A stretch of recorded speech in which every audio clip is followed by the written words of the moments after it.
Welcome back to Derry Public Radio. Reporting from the basement of the Derry Civic Center, this is C.M. Alexander with the news. Faceless men are in raincoats outside the studio. Have I told you that? They are absorbing the radio signal with their umbrellas, ensuring no one outside these walls will hear me reporting their location. I have called out their names 500 times, but have heard no response. Likely because they lack faces. I must stay inside until help arrives. Thankfully, I found Ben's secret stash of brownies in his locker before my shift, or I would have starved. I've eaten the whole tray. Somehow, they've only made me hungrier. They must be... Oh, I've made a terrible mistake. You're listening to Derry Public Radio.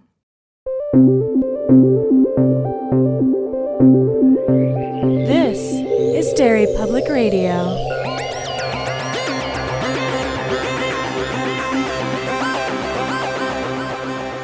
Welcome back to Derry Public Radio, a bi-weekly Stephen King Book Club podcast. I'm one of your hosts, Joshua Kahn, alongside C.M. Alexander. Hello, everyone. And joining us via Zoom, a Los Angeles-based author, director, and producer whose work includes the feature Before the Dawn, HBO's Femme Fatales, and of course, the Stephen King dollar baby Paranoid. An associate member of the American Society of Cinematographers, and a contributing technical editor for American Cinematographer Magazine. Please welcome to the show, Jay Holben. Jay, how are you? I'm fantastic, thank you very much. How are you? I am so excited to be talking to you. Ever since the Stephen King Rules Dollar Baby Film Festival, I've wanted to talk about Paranoid. Well, that's cool. I'm happy to talk about Paranoid. That makes you the most convenient person to talk to, really. Before we can get to the interview proper, get to the real meat of it, CM, she guards the rest of this interview with her life. So I'm going to throw things over to CM. CM, take it away. All right. So no big deal, no pressure. If you don't answer these correctly, nothing terrible is going to happen. I do have a couple of envelopes that I might have to send out, though. Like 500 of them. So for the first question, what was your introduction to Stephen King's work, either book or movie? My very first introduction to Stephen King, my brother gave me a copy of Thinner when I was 12, I think, somewhere around junior high. And it melted my brain. I was blown away by it. It's not even, one of Stephen's greatest works, but somehow he just knew that would connect with me. And I was hooked. I immediately went out to get the next thing that I could, which turned out to be Night Shift, Nice. Followed by Scout and Crew, followed by, I think, different seasons and It. And I was just sucked in. And so, forever grateful for the big bro for saying, here, read this. Thinner He's is probably such just trying to get rid of me and shut me up. But I think you're our first Bachman first. Yeah, which is really cool. We've covered Thinner on our show, and it's dark. It's so dark. I know every time people bring it up, they say that they couldn't eat pie for like a year. that wasn't a problem for me at 12. What did you think of the movie adaptation of it? Like most adaptations of King, it's deeply mediocre to a little bit of a miss for me. It's certainly not one of my favorites. Sure. All right, second question. On our podcast, we talk about what we refer to as Stephen King moments, things that stand out to us in his work. Do you have a Stephen King moment from any of his work? Absolutely. There are two moments that come to mind immediately for me. The first was reading Pet Sematary, which was an early read for me in the discovery of King, and a truly terrifying book. And it was the first time that a book ever made me physically jump. Oh, Like a movie can with a scare. And that was When Church Came Back. And reading that sentence made me like literally jump and be like, oh my God. And the second would be reading The Shining, when the woman from room 237 grabs Danny by the neck and the chapter ends. I literally threw the book across the room. That moment is a horrifying cliffhanger. Oh my God. I love the physicality of your Stephen King moments. Yeah. Well, that's the memory. That's what really creates that kind of visceral memory, is that it isn't just it's a physical reaction, right? Which is rare when you're reading something. It's easy to get that from somebody sitting in a theater, but to get that off of reading is rare. And I remember seeing an episode of Friends where Joey was reading The Shining and he put it in the freezer, and I completely related to that. I was like, oh man, I totally would have, had I thought of that, I totally would have done that. That's where this thing has to go. Yeah. I've turned a book away from me, like turned it so the spine was facing my pillow, I don't know why, it just felt right. Freezer books are like, that's a phrase that I did not know was actually pretty common. I think there's even podcasts dedicated to freezer books. So really? You put them in there so they can't get you. That's a great idea for a podcast. No, this just occurred to me because you talk about your physical reaction from reading those. I mean, you are a cinematographer. Have you always read and had a very strong visuals in your head? Absolutely. And I think that's one of the strengths of King's work, is that to me, they're extraordinarily visual. I think that they live in a movie in my head as I'm reading them, which is part of the frustration with so many filmmakers that don't seem to be able to adapt his work. Because to me, very often, it's incredibly cinematic and it's incredibly visual. And you really just have to find the spirit of what he's written, and not the literal translation, or not trying to just go for the scares or the gross factor, which is not really what he's about. Do you think that because the Dollar Baby community is what it is, being one that's a little more collaborative than probably other film communities, and you're having opportunities to adapt short stories that other people have adapted, and people are so kind in sharing that experience with directors, and so you can learn from what other people have done. Do you feel like that makes sort of the Dollar Baby adaptations, it kind of makes them stand out or different in a unique way than other adaptations? Oh, absolutely. There's no doubt. It's a close-knit community that, like you said, that shares and is very supportive of each other, but also, like you just said, the ability to see so many different iterations, especially like All That You Love Will Be Carried Away, which has been done 4 or 5 times now by different filmmakers. So you get a chance to see different takes on it, which is very cool. And I've never seen anybody be territorial or angry or frustrated about that. They seem to really embrace that idea. And the community is pretty tightly interwoven. You know, there are a few people that really help to bring everybody together. Mm-hmm. It's a nice little group of a support group of Stephen King lovers, you know. We've already gotten your thoughts on Thinner. Do you have a favorite or least favorite Stephen King adaptation? Oh wow. I have to be a little bit careful here because I know these filmmakers. So my favorite is probably pretty common, and there's a list of them, but Shawshank Redemption is, of course, one of the most extraordinary adaptations of King's work. And honestly, what I felt was a mediocre novella. It never really resonated with me. So when I heard that somebody was making that film, I was like, why? And it's brilliant. You know, it's beyond brilliant. And that's a perfect example of the adaptation.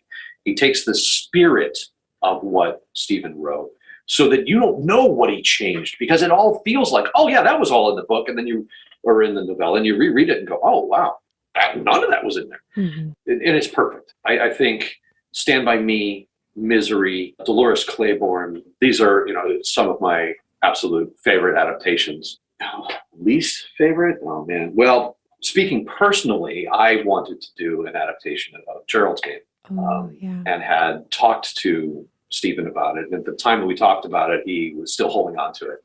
Personally, I'm a little frustrated in what Mike Flanagan did with Gerald's Game. I think that he hit some great notes, but didn't quite hit all of them. But that all comes back to my personal bias, because I lived with that for so long and really wanted to do that. So I'm jealous and bitter, and I think it could have been stronger. I'd never considered that as a filmmaker, having that vision in your head of how you would do something and then suddenly seeing it and how it stacks up to how it lived in your head. That's got to be a wild experience.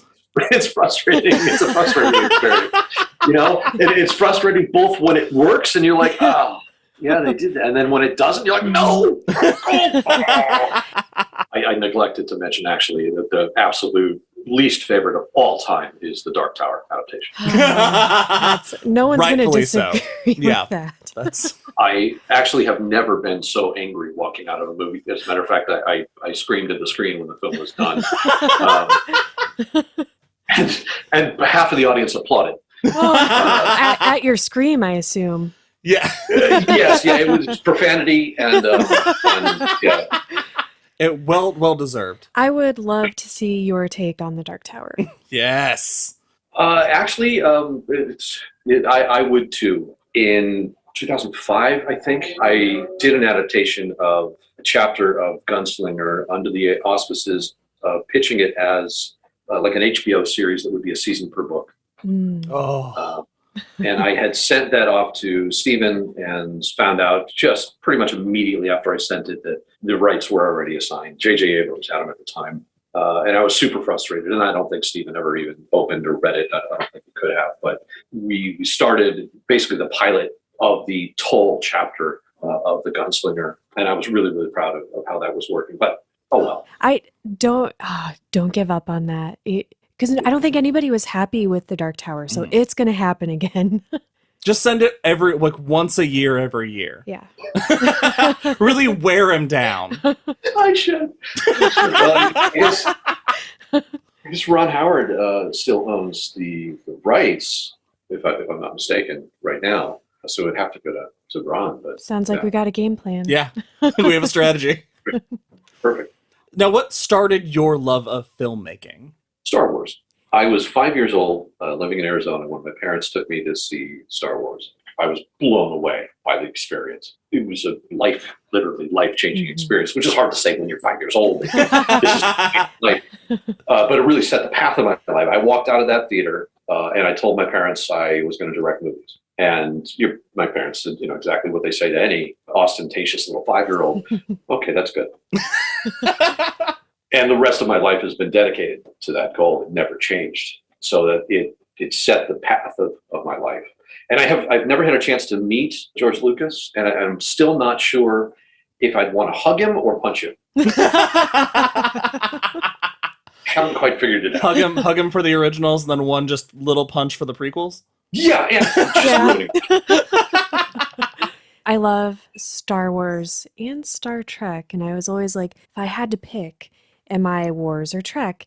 And the prequels really helped me determine, I don't know if you can see all my Star Trek figurines. There's more around the studio. It's like half Stephen King, half Star Trek. Can't really show all the Star Wars memorabilia here, or the 10 by 10 storage unit I have filled like the end of Raiders of the Lost Ark with Star Wars toys. But I get you. And fan battles I've never really understood. They're both extraordinary franchises. Right. Yeah. They're extraordinary storytelling. I have never been a passionate fan of Star Trek, but I have enjoyed that and think that they both live in their own world. And I love that George Lucas was a fan of Star Trek and Gene Roddenberry was a fan of Star Wars. I rarely meet people who are horror fans who are also sci-fi fans too. It's usually like one or the other.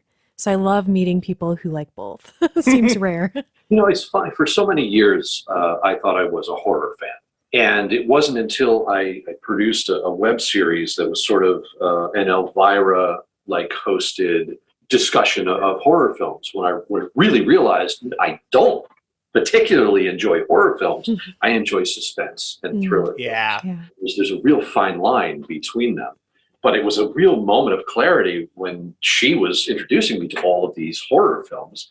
I was thinking, wow, I don't like any of those. Okay, yeah, I get it now. I feel like that so many projects walk that real thin line of horror and thriller, and yeah, I 100% agree. I was invited very warmly, and I'm very grateful for to submit a essay for Stephen Spignese's The Essential Stephen King book, and his theme was Stephen King is, and each individual who submitted something, finished the sentence.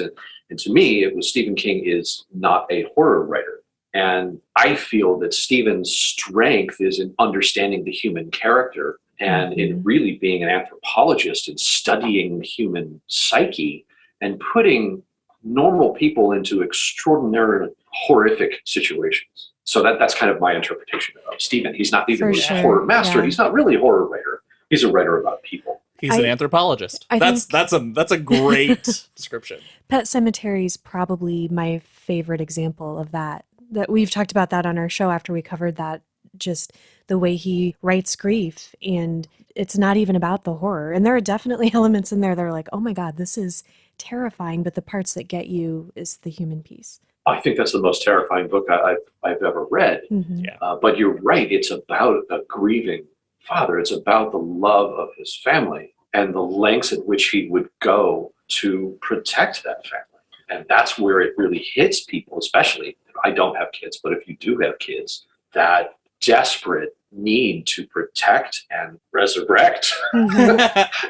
So you have also written several books on cinematography, which is why your short is clearly one of the most gorgeous things we've ever watched. With everyone involved in filmmaking, what captures your passion about cinematography specifically? It's a really interesting question. It's visual storytelling at its purest form.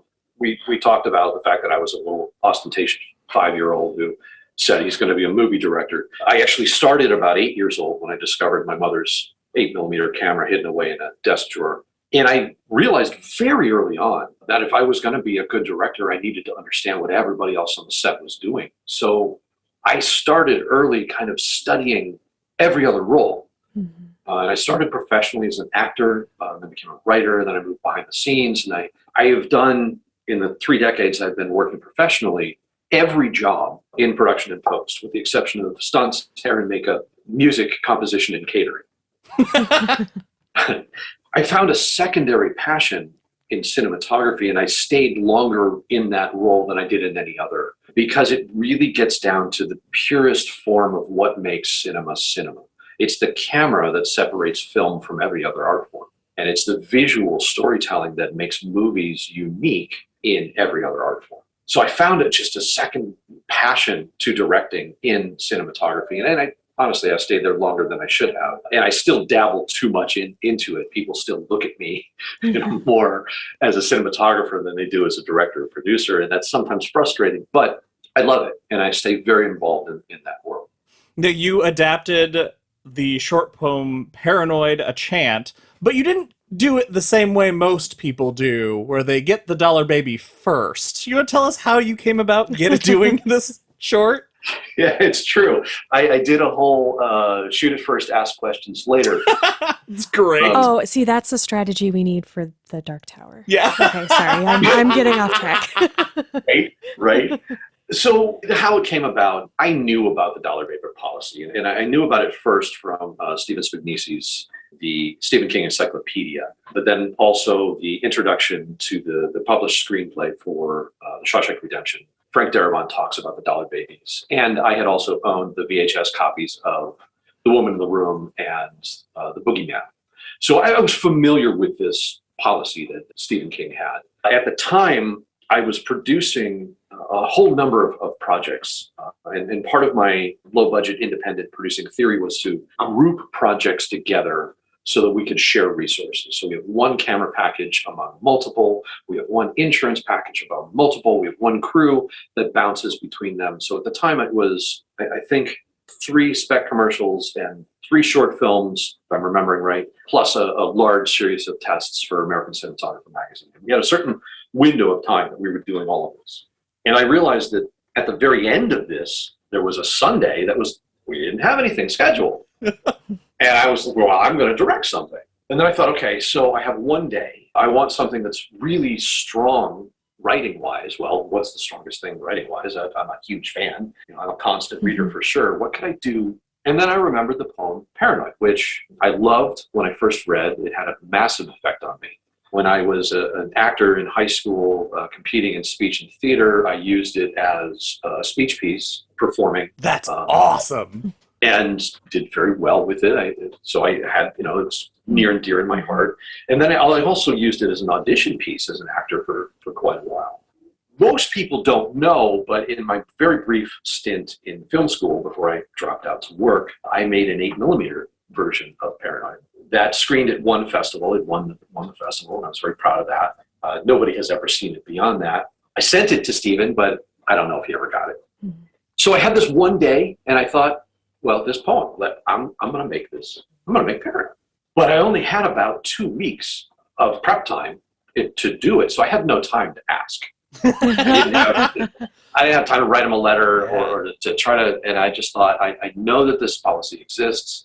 I'm going to shoot it, finish it, I'll send it to him and see what he says. And worst case scenario, he says, kid, go screw yourself. And I haven't lost too much. That is wild. So you shot that in one day? Yes, the main body of it, everything with Tanya was shot in one day. All of the black and white inserts were shot each night over the course of the week. I literally was working every day, either shooting another one of the projects or producing. And then I would come home, I would download all of the equipment into my apartment. I would do 1 or 2 shots completely alone, all by myself, go sleep for a couple hours, reload all the equipment back up in the morning, and then go do another shoot. And that's kind of how I built Paranoid. That's wild. I don't want to bring down the mood, but I haven't done enough with my life. I was a lot younger and a lot more crazy, and I really wanted to push what I could do. And I know that I couldn't do it all in one day, especially those visual moments. So it was literally a shot or 2 at night trying to get as much done as I could before we did the main body of it. Yeah. Now, for anybody who hasn't read it, and they should, how would you summarize what Paranoid is about? It is it's a 100-line poem, so it's written in verse form, from the first-person perspective of a paranoid schizophrenic. And you get to experience the torment that they are experiencing from their own perspective. And auspiciously, it is a diary entry or a journal entry of one of the 500 notebooks that are ready to go to the CIA. So it's clear why you chose Paranoid. So if you were going to do another Dollar Baby or it had happened differently, is there another one that you would have enjoyed adapting, or was Paranoid just always it for you? Oh man, there are really so many Stephen King novellas and shorts that I love very much. The Long Walk is something that's that would be great. So I'm just being totally open door, revealing there was also an agenda to making Paranoid, in that about a year prior to that, I had a wonderfully long conversation with Frank Darabont about Stephen King, a mutual love for Stephen King. And Frank and I both talked about our love for The Long Walk. And he had said at that point, it's like, I would love to make this, but I can't make it longer than an hour. It just can't stretch this. It doesn't work. So it has to be in a 1-hour format. And I said, well, why couldn't it be, in a TV series? He said, well, you can't just do a one-off. And so I had this in the back of my mind to pitch a show that was a number of 1-hour adaptations of Stephen King films. And Paranoid was kind of like, oh, I could make this and get my in to Stephen, and then, build that up. And it took me a few years to, after I sent him Paranoid, to have a little bit of back and forth with him, and then sent him some of the other work that I was doing. By the time I had actually pitched that show idea, they had just inked the deal on Nightmares and Dreamscapes. Oh! I literally missed it by like 2 weeks, and that was his response. Was like, this is a great idea, but I just signed the agreement on this, and it kind of broke my heart. But I would still love to do an adaptation along with it. You're kind of breaking my heart, because all of your ideas and the things that you want to tackle, I want to happen so badly. I know, me too. I'm just so sad now. You've gained a powerful advocate in CM now. I can be very annoying. So one of the things that I loved about Paranoid was that it's such a chaotic style, but it's still very easy to follow. How did you land on that visual storytelling style? That evolved. Initially, the way that I designed the film visually was everything that was real, or that I'm calling real, because it's all from her perspective, but everything that is real world was in color. And then everything that was her point of view or her delusions was shot in black and white. And Eric Totzi was my editor for Paranoid. And we sat and cut the film and put our first cut together and sat back and watched it. And it just wasn't right. It wasn't feeling right to me. Everything was there exactly the way that, I had written and designed, but it just something wasn't right. And I went home that night and I was driving home trying to ponder, what else could we do and what was missing. And I started thinking about the films that I really loved and the films that really affected me. And one of them that hit me was David Fincher's Seven. And even more specifically, the title sequence to David Fincher's Seven. Mm-hmm. Yeah. Oh, man, I'm blanking on the filmmaker's name who did that title sequence, Tim something. But I went home that night and I rewatched that title sequence and I said, that's it. And I brought in the DVD the next day into the edit session with Eric and I said, the energy of this. And we sat and we watched it and he just immediately got it and was like, okay, we got it. And he dove in and he started building in those step printing concept and repositioning and a little bit of negative and built that frenetic energy into it that created really the feel that I wanted, but I didn't know how to achieve until I saw that. And then I have to give incredible credit to both Alec Vila, who did the sound design, and the unbelievable Buck Sanders, who did the score, to really kind of bring all of that together and create that visceral kind of effect. That is such a fascinating story because so often, being a horror movie lover, which I definitely am, I watch a lot of things and there are varying degrees of good and fun, we'll say. And anytime something falls short, I feel like there are instances where you can see, wow, look at what they were trying to do and look at what they thought of, and you see so much potential there, but maybe the editing was kind of weird, or the sound is weird, or it's just not the right score. It doesn't give it the right, like you were saying, energy and feel. And it's just fascinating to hear how you all work together and kind of build off each other's skills to bring that vision to life. I was really, really lucky, especially to land on Buck. But Alec, I had worked with him previously. He had done a score for a previous short film that I had done. And he was really interested in getting into sound design. So I was excited to use him for that. And I didn't know where to go for a composer. And myself and a friend of mine had happened to become friendly with Marco Beltrami, who's an extraordinary composer. And I went to Marco and said, hey, do you have any recommendations? And he said, yeah, I got this young guy working with me, Buck Sanders. Toss it to him and see what he thinks. And Buck was phenomenal. Like, he got it instantly. And, since Buck has gotten an Academy Award nomination, I mean, he's done extraordinary work in films. He's brilliant. And Marco is as well as brilliant. The two of them have worked together as a team for many, many years. Where did you find your actress for this? She was a student at the high school that I was teaching at many, many years ago. So the high school that I graduated from, I created a program to teach the theater technicians as professionals, and I was hired the year after I graduated to come back as an addendum teacher and to teach that program. And she was a student in the drama department at the time that I was the technical director and addendum teacher. So we met and became friendly then. She was kind of in the back of my mind when I was decided to recreate this. And the night after I said, hey, I'm going to do Paranoid, my girlfriend at the time became my wife, and I went out to dinner and we happened to run into Tanya. I was like, Will you do this thing? She was like, yeah, of course I would love to. And then it was like, this is kismet. No kidding. That's awesome. Into the small town of LA, just running into the person that you you're conjured thinking her. of. Yeah, that's crazy. Can I tell you the image that jumped into my head after I watched Paranoid for the first time were the handprints coming out of the toilet bowl. For some reason, just horrified me. Oh, that's great. It's such a crazy moment because she's in the middle of saying, it's when her paranoid schizophrenia is really ramping up and she's saying just ludicrous things now and mentions doing a reverse Shawshank up her toilet and crawling out. And just that shot of those fingerprints on the toilet haunted me. Oh, I love that. Makes me so happy. I love to hear that. There's also a lot of people that theorize that the Dark Man with No Face connects back to the Dark Tower series. That's the tie-in of Paranoid to the Man in Black, to Walter. I don't know if that's necessarily King's intention, but It can be. Yeah, I right. will shoehorn in any any tie back to the Dark Tower. God, the faceless men also very creepy.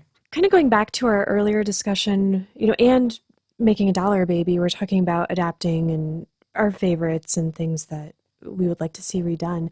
It's interesting to talk to dollar baby filmmakers because some express, it's intimidating because that the fans are so attached to that source material and you don't want to upset them, but you also want to bring your unique style and what you have to offer to the project too. So many things that work on paper don't necessarily work for the visual medium. How did you determine how you were going to do things and any changes that you might make, and not necessarily even for this, but just when you're adapting something? I've done a bit of adaptation that hasn't been produced. As a matter of fact, James Cole, who's another dollar baby, who I'm currently working on a project with, and we did a short film together. He and I worked on an adaptation of a book that never went to fruition, but I learned an extraordinary amount through that process. It is truly an adaptation. They are different mediums. So what exists in prose and what exists in film are two entirely different entities. What I believe is the best way to make the adaptation is to get to the author's spirit, to what you love about that material, and be true to that. It's not being true to the exact prose, it's not being true to the dialogue, it's being true to the spirit of that story and maintaining that. That's what I think needs to go into a good adaptation. It's also understanding that, again, it's the human experience. It's not, especially when we talk about Stephen King, it's not about the scary, it's not about the gross out, it's about truly creating a human experience and allowing the audience to go through this horrific experience with this person. That's where I think Rob Reiner's Misery does that so well, is that we truly experience the horrors of Annie Wilkes through the Paul Sheldon character on film the same way that we did in the book. And it works really, really well. Can I bounce off you what we theorized about the Misery book and movie? Oh, please. So in the book, they talk about, would he ever tell the story? And he says, no, because I'm an author. I'd feel like I had to exaggerate. So our theory is the movie is what actually happened. The book is how Paul Sheldon wrote the events of what happened. Kathy Bates brought a sympathy to Annie that's not, unless you're me and there's something probably wrong with me, it's not present in the book. Like maybe it's hinted at or maybe certain people just read into that, but it feels more of a natural kind of human. She seems more like a person and not this crazy creature, which I love that part of the book, but I assume on film too, it works better to humanize her in a way. Yeah, I totally did. That's a very fascinating concept. It would take me a little while to wrap my head around that and really discuss it a little bit more intelligently, or a couple of drinks maybe. I guess we just want your blessing for that idea. We want you to sign off. Yeah, all right. Yep, cool. I sign off on that. I think it's brilliant. And in the alternate time of some parallel universe, that's exactly how it plays out. Perfect. So speaking of the human experience, and you were just talking about this with adapting things, but is that what you wanted the viewers to get out of Paranoid, to connect with her and kind of understand what she was going through and be afraid of that mental health issue with and for her? Absolutely. Mental health is something that has always been extraordinarily fascinating to me. Our perception of reality is really just that. It's a perception of reality. Everything that we experience is experienced through our brain interpreting the world around us. And if our brain interprets the world around us differently than somebody else does, it's still our reality. So I have a lot of empathy and fascination for that. And a lot of the work that I've done kind of explores that idea of the unreliable narrator, or somebody who is mentally disturbed and experiencing through their thoughts and experiences. So yes, I wanted the audience to empathize with the tortures of this character, which is part of the reason why I made it a woman instead of a man. I think most people, when they read the poem, just assume that it's a man. But I felt that making the character a woman immediately added a bit of empathy to what she was experiencing, as opposed to a distance of oh God, this guy's just nuts. Yeah, for And sure. that's what I wanted. I wanted us to empathize and relate, and moments of, holy cow, she is nuts, but also moments of, wow, I've had thoughts like that. And Hmm. that cabbie did watch me, and am I paranoid about that? Or did that really happen? That's kind of what I wanted to achieve with that. You did, because they're watching that. There are moments where I empathize with her so much that I'm telling myself what she's seeing is real. I'm kind of tricking myself. I'm like, yeah, that guy's out there and he's after her, because you know, I don't know, it's a weird, messed up, like, I want to support her. Right, you want to trust her, Yeah. like, because she is a victim, Hmm. and you want to help. You want to Yeah. support her. I mean, that's probably not the way to do it. Right, yeah. Oh man, you might make me cry from that. Oh. That affects me in my warm, gooey center. I appreciate that. I love hearing that. Can you tell us any other stories from set during this erratic one-day shoot? Well, yeah, probably my favorite story from set is and I'll try to make this short, is the dung beetle. So originally I wanted a cockroach crawling on the floor. It's just creepy, right? Mhm. Everybody gets freaked out by cockroaches. Yeah. Fortunately, there's no cockroaches around my home. So I'm like, where am I going to get a cockroach? And I called an insect wrangler, and I got a quote, and the quote was going to be $3,000. Oh my God. 3 roaches. It's $1,000 a roach. I'm like, what the hell? Like, no, that's not going to happen. And during the course of the week, we were shooting in Griffith Park on another project, and I happened to see this dung beetle crawling on the ground. Like, oh my God, that's so cool! It's so great. What do I do? And was it the art director? I don't remember. It was Natasha who fashioned this envelope out of a sheet of paper and scooped up the dung beetle and a buddy that he had and some dirt and a little dung and made this little envelope and was like, here. And so I took these dung beetles home and I put them in a little jar. And then when it came time to shoot the first shot with them, which is just crawling on the floor, there's a focus rack and they're crawling on the floor. I took one of the beetles out and I put it on the ground and I put a solo cup over it and kind of dragged it into the position, and then, went to camera and I hit roll, and then I lifted the cup up and I just prayed that it was crawling towards me. And I did 4 or 5, 6 or 7 takes of that, catching it under the cup and sliding it back into position and kind of scooting it a little bit so that it got in position, and then letting it go. And eventually I got it. Like, oh yeah, okay, catch it, put it back in the jar. And then I went to set up for the next shot, which was going to be it crawling behind my toilet. And it was really disgusting and nasty behind it. It was just dirty as hell. And it just looked nasty. And I went back to the jar, and this dung beetle is on its back, and its legs are kicking in the air. And I thought, oh my God, I killed it. Oh, that's so cool. And I dumped it out of the jar, and I put it on the ground, and it's on the ground, and it's kicking. And, it looks like it's writhing and just absolute pain. And I shot that shot. It's one of my favorites in the piece. And I did this pan across, and I shot a bunch of versions of it. I put it back in the jar. And the next day I went back, and it was totally fine. It's just crawling around in the jar doing great. So I don't know what happened, but I do know what happened. So after I released them out in the wild, I found out, I don't remember how long, maybe a year later, that certain species of beetles, when they are threatened mortally, can spontaneously give birth. Oh, what?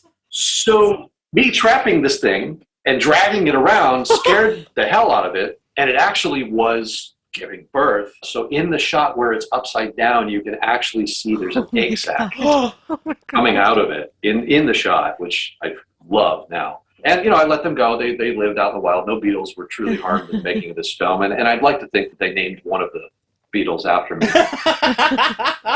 I was going to ask how much you charged yourself for wrangling that beetle, but I think that beetle should have charged you for that scene.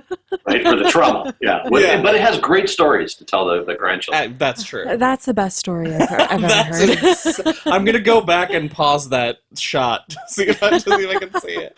Now, you had an incredible response from the man himself, Stephen King, after he watched your Dollar Baby. Can you tell us what that call was like?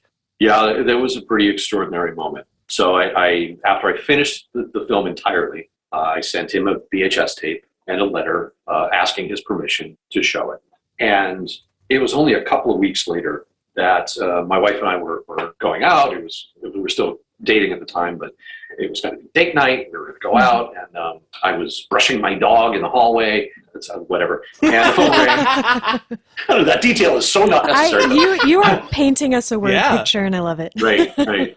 So the phone rings, and my girlfriend comes around the corner, just pale, like she saw a ghost. And she hands me the phone and says, "I think it's Stephen King." Oh my God. And I just slowly took the phone from her, and I, "Hello, Jay, it's Steve King." And, the voice is unmistakable. And I had to go sit down. And I was like, "Well, Mr. King, it's a pleasure to hear from you." He said, "Call me Steve." And we had a great conversation. He said, "You've got a great film. I like it," which melted my heart. He asked about, where I was in the business and where I was in my career and what was happening. And we talked a bit about that.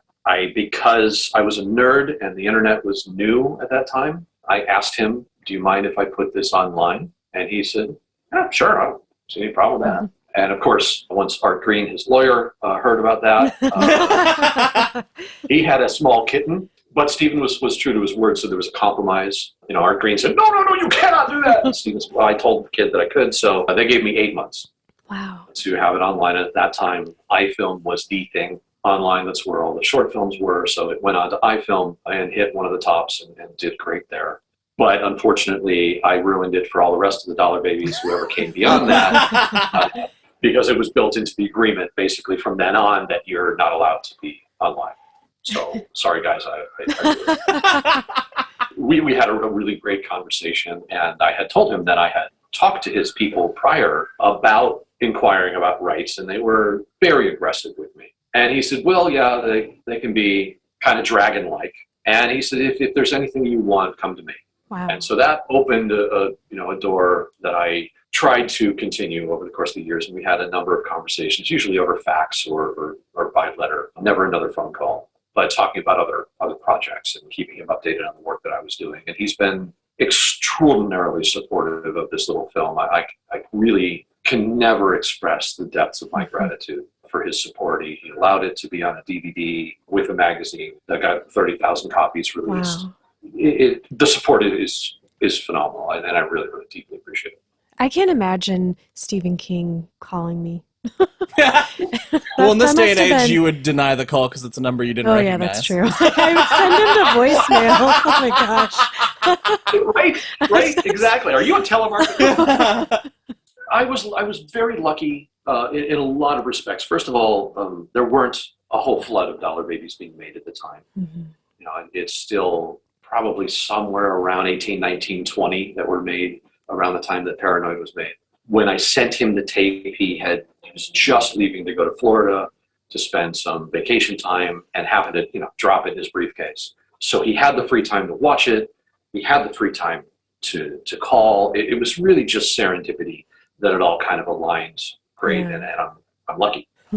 So we've heard Stephen King's response to your film, and you've heard ours, which is like way less exciting than Stephen King's. But what has the reaction been from other people who've had the opportunity to see it, and from the people who were involved? I guess I've always been very lucky that people have been extraordinarily supportive and really excited about this adaptation, and whether that's honest or they're just blowing sunshine.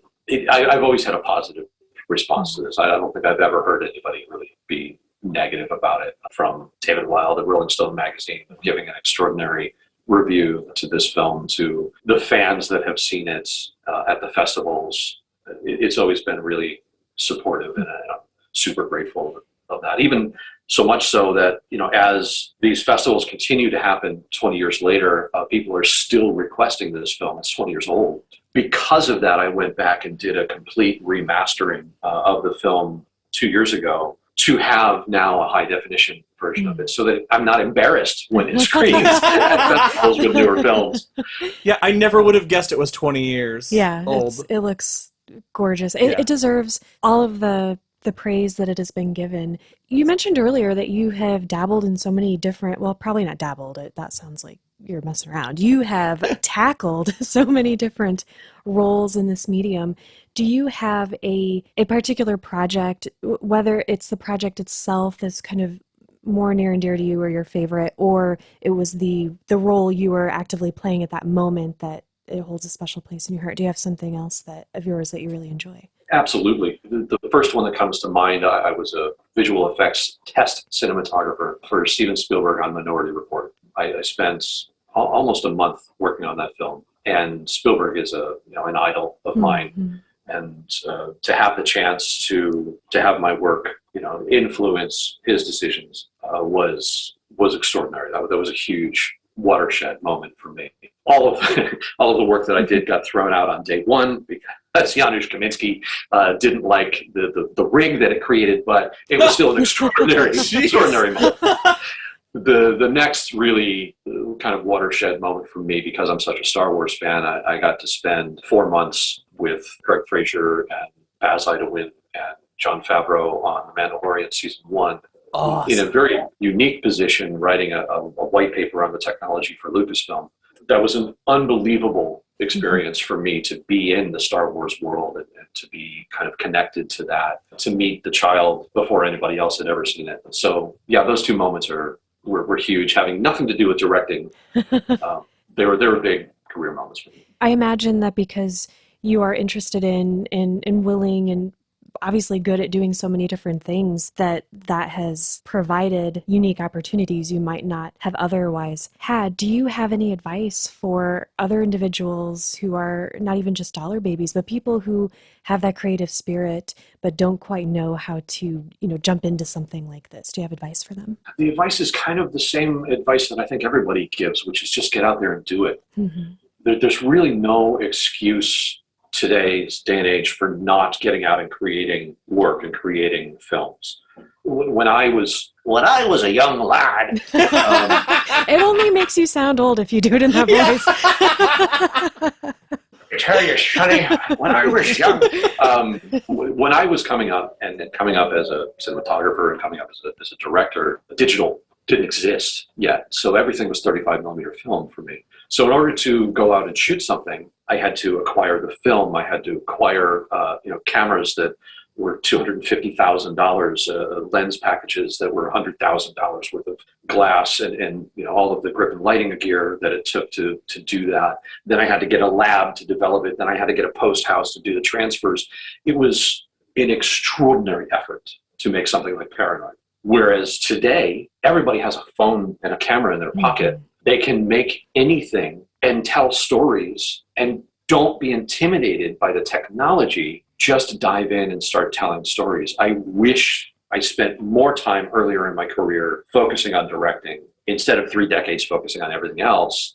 I feel like I'm a little bit late to the game to finally become a professional director, about a decade ago. And I wish that I would have spent more time doing that. And I think I would have been a little further along. So get out there and make things. Well, that's great advice. And a lot of people do share that that's really the primary key to doing this, but I don't think you can hear that too many times. Absolutely.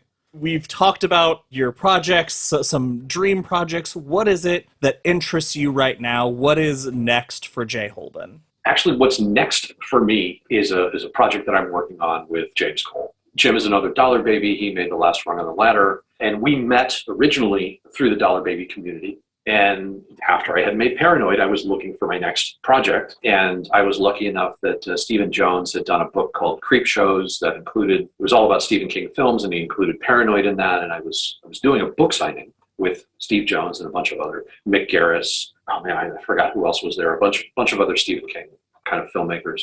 And Jim was there at that signing, and he asked, what are you doing next? And I said, I'm looking for a short. And he said, I have a short story. I said, yeah, sure, whatever. Send it to me. And it turned out to be this extraordinary story about these boys in a hospital the night before their surgery. And I fell in love with it. And we made that film.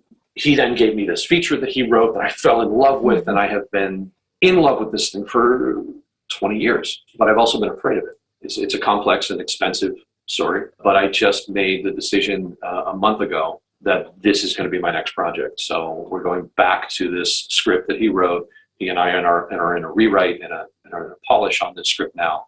And this is the next project that I'm going to do, is this extraordinary feature that Jim wrote called Stereopticon. It's an amazing coming-of-age time travel story. Oh my God! I'm in. Time travel. I'm in. I'll send you my audition. You let me know. Every time he does, I apologize. Where can our listeners keep up to date with that project and your other projects and follow you and just keep up with what you're doing? I am an Instagram whore. Okay.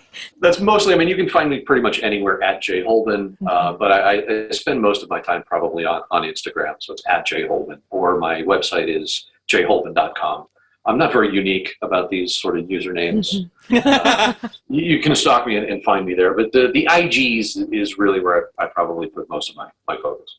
I love that you guys do this. I love the opportunity to talk about this little film. This community of dollar babies is truly extraordinary. And really, this policy of Stephen King is unique and extraordinary and amazing. There is no benefit to Stephen whatsoever to do this except the love of film and the support of filmmakers. And it's truly, I keep saying extraordinary, but it's truly extraordinary that he does this at the regret of everybody, all of his representation and all of his lawyers and the complexities of this and the problems that it creates. He's created a wonderful world that is now, God, I don't know, 120, 130 of these shorts now.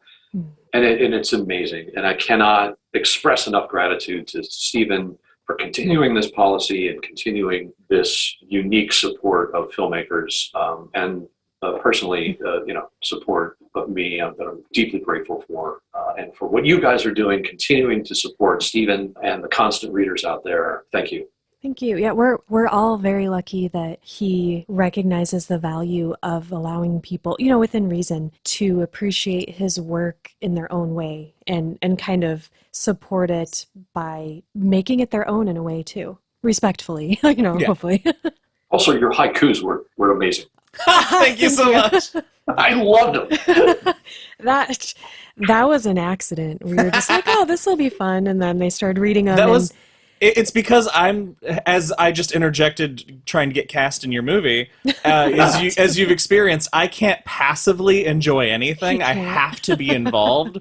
So we did the interview with James and Norm, and I was like, all right, we're going to watch along, we're going to tweet along, I want to keep the hashtag going, how can I do that? We watched season 2 of Castle Rock and live tweeted it, and I did haikus for those. And the showrunner liked one of them, and I was like, I've made it.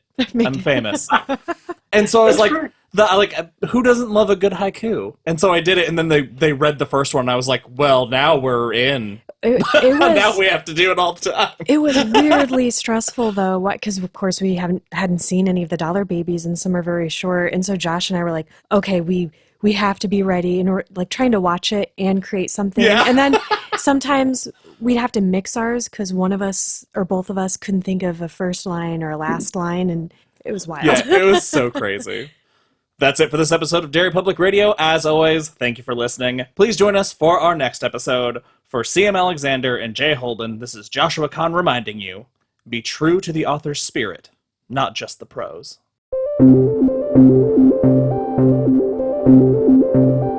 Hey everyone, C.M. Alexander here. Thank you for listening to our Paranoid interview with Dollar Baby director Jay Holben. Please follow Jay and check out his upcoming projects at Jay Holben on Instagram or jholben.com. That is JayHolben.com. That's all for now, listeners. Goodbye.